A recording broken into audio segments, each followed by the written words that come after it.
Well, thanks everyone for joining us. I am here with Victoria Treyger from Felicis Ventures. Yes, she is the Managing Director, General Partner, not Felicis, as I've just been told backstage.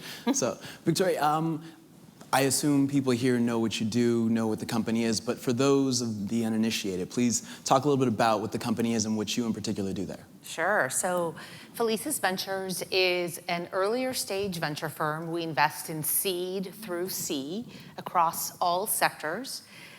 We have over 20 unicorns, and in fintech in particular, we're very proud. Some of our key investments there have been Dion, the largest IPO in Europe last year, Plaid, Earnin, Credit Karma, and this year also Health IQ. And then this year, in November, we led Series C for Hippo Insurance. Yeah, and I want to thank you, Health IQ. They are a sponsor of the Axios Markets newsletter, which is right. So great. I appreciate you giving them money so they can give it to us. Want to start with a couple of things that we've been talking about over the past couple of days, and I think a lot of people assume what it is that you're excited about because of all the unicorns that have gone public. There's a lot of talk about Uber, Lyft, but something you told me wasn't something that I was expecting. What is it that you're most excited about right now?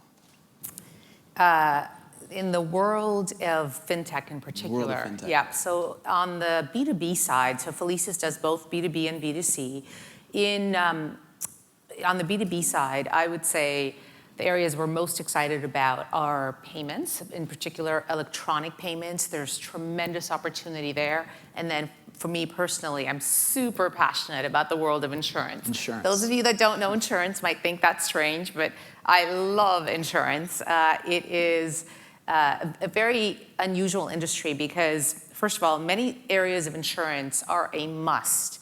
It's not an option whether or not you're going to have insurance. For example, homeowners, you have to have. Auto, you have to have.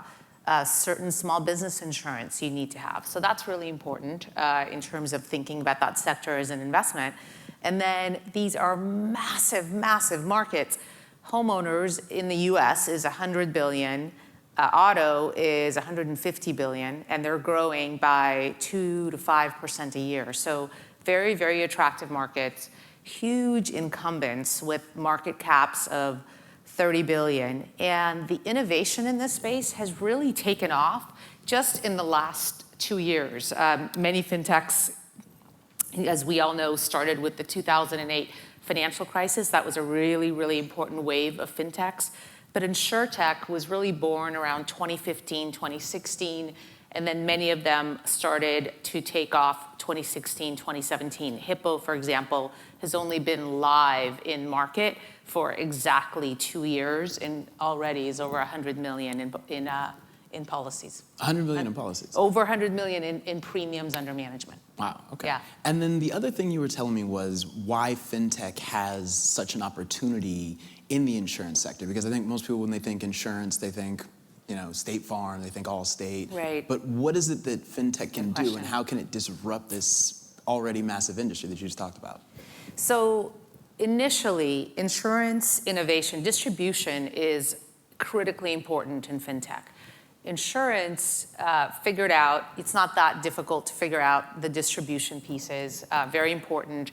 Hippo's doing it through both bundling in how people purchase homes and also through direct and through broker. So distribution is important, but that's not at the core of fintech.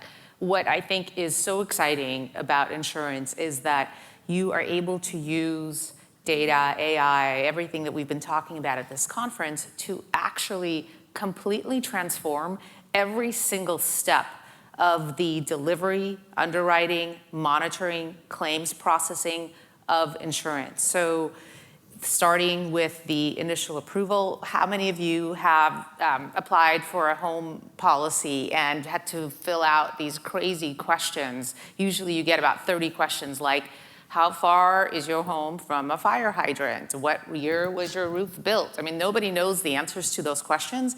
You should not be asking questions like that. It can be solved with data. Wait, people don't know what year the roof was built?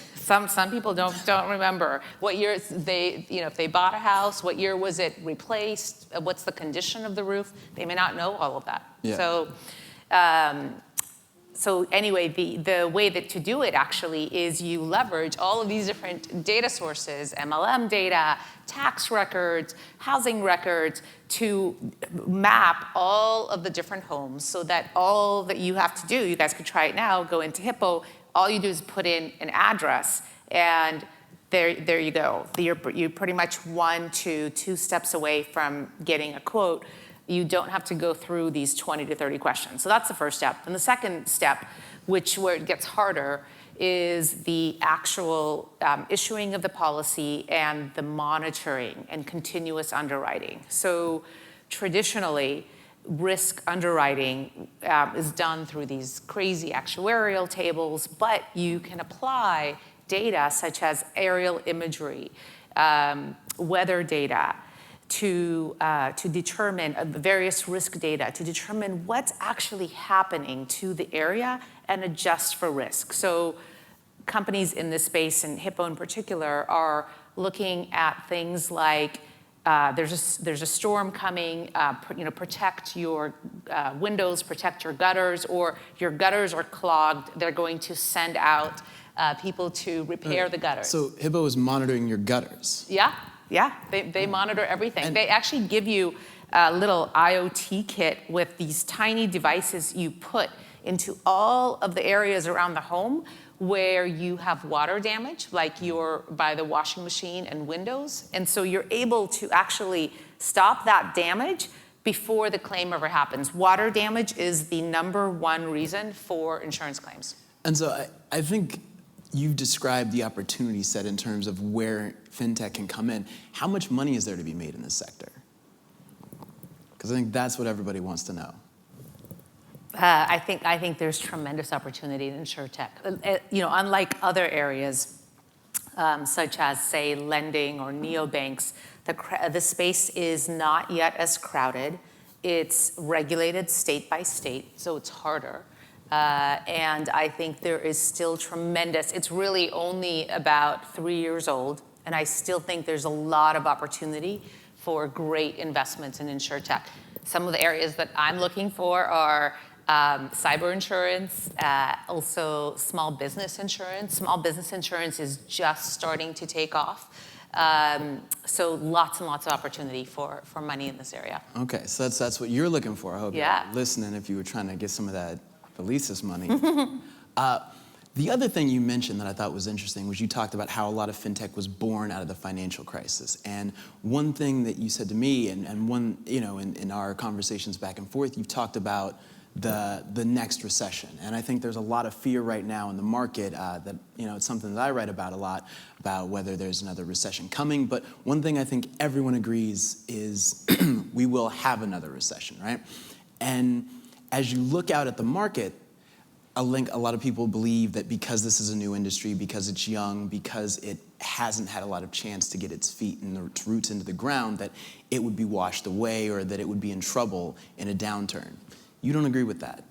I don't. So I think that this last 11 years of fintech innovation has created companies that deliver fundamental value and completely changing certain processes. For example, improving your fraud rates, improving customer approval rates, improving authentication rates. And that value drops straight to the bottom line.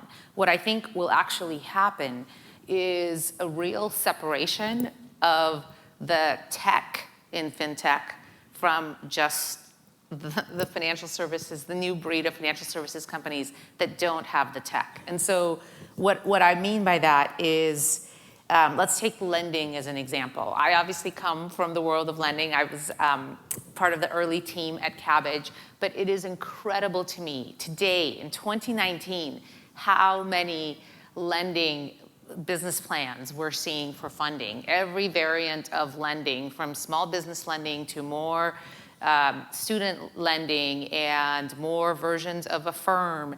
And all of these are, or vertical lending, like lending for just specific to doctors. And so those are some of the areas that I think would actually have a harder time in the recession. Another is neobanks. While I think neobanks are super important, I think the valuations have gotten a bit high, and I think there'll be consolidation in the space. In lending, many of these newer companies don't actually, they have a different way to acquire customers, and they might be innovative there, but they're not actually fundamentally changing the critical processes, like how you're monitoring risk, what data sources you're using, how you're underwriting on an ongoing basis, how you're approving customers.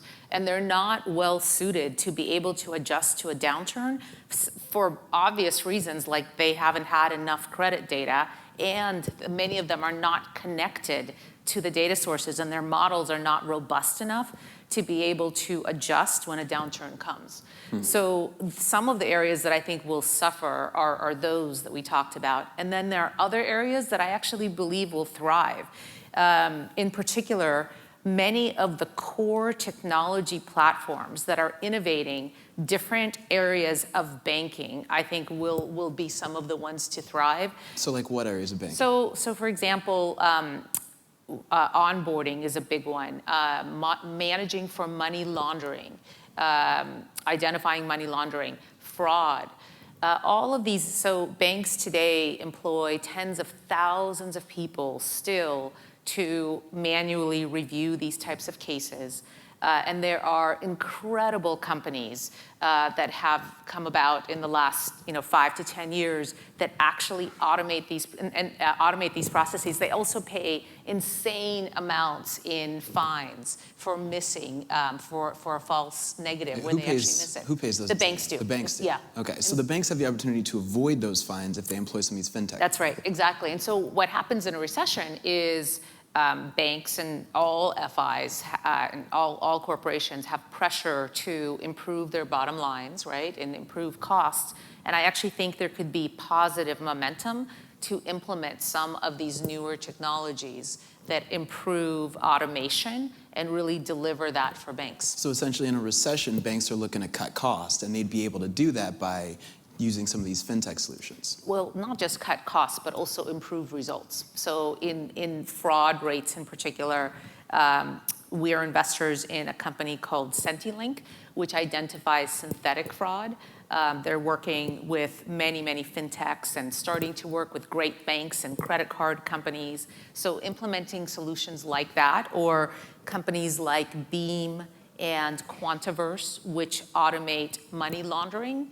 And so money laundering is a type of financial crimes. Financial crimes is like a $3 trillion industry. Only 1%, unfortunately, is caught.